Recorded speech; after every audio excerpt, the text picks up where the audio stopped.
What's up, everybody? We're back. Quick tutorial. Somebody was asking about concepts we've discussed in the past about rotation, kind of getting the wheels spinning with sprinting.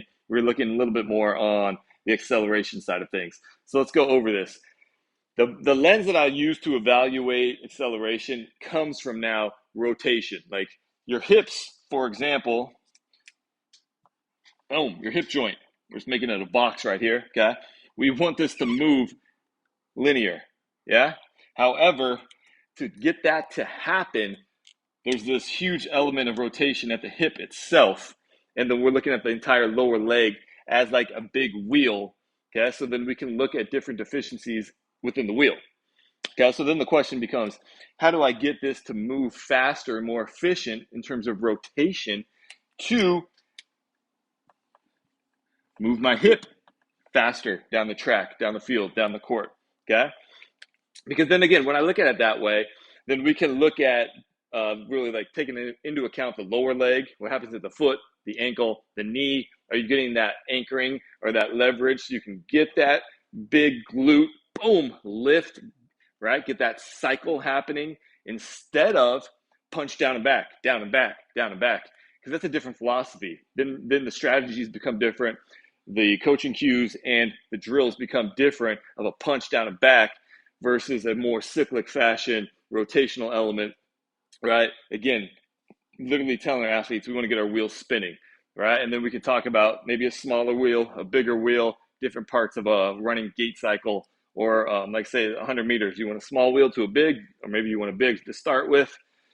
But another thing I wanted to say was about this punching down and back. Do your athletes know? Is it a punching down and back? Some coaches are saying from the hip. Okay, that's fine. You're saying from the hip, but then what are you taking into account in terms of the knee, ankle, foot? Okay, then you're probably not really appreciating creating that leverage then to get the cycle to happen over that leverage point or that anchor point, right? And then a lot of times is what you see, what I used to do too, punch down, then they would get overextended and their entire sequence would be off, okay? Or you tell them punch down from the foot, then is that appreciating what's really happening at the hip and the fast rotational component that we need at the hip. So instead, stepped away from that coaching approach myself and went to this cyclic approach of a wheel, especially the hip. How can I get it to be more efficient? And one thing that is kind of cool to think about too, this, let's say this is the hip I'm pushing off with. Hard to balance in this little space here, but this is my front side leg, let's say. That's rotating down and the circle's going this way. This circle is rotating the other way, right? So there's this kind of harmony between the hip cycles and the circles of our hips. One's boom pulling us up, the other one's popping us down, creates this great harmony in terms of kind of tension length relationship or taking out some of the slack out of the system. Okay, so again, it's just a different lens to think of that we're trying to find ways to enhance our cycle, literally. Maybe it's our hips up top we need some work with.